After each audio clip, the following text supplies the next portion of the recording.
How to create post in Edits and Instagram app. If you have been using the Edits application and wondering on how to create post on it, don't worry. In this video, I will show you how to do it. So let's get started. First of all, open the application just like this. After opening it, you will find something like this on your home screen. Now to create post, simply tap onto this button right here on the middle. Select it. Then here you can find projects. Now to create post, simply tap onto this plus button. Select it.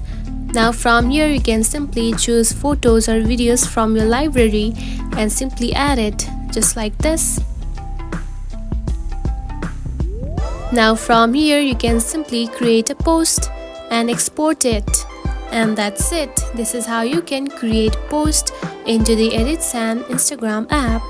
If you found this video helpful, don't forget to like and subscribe for more tips.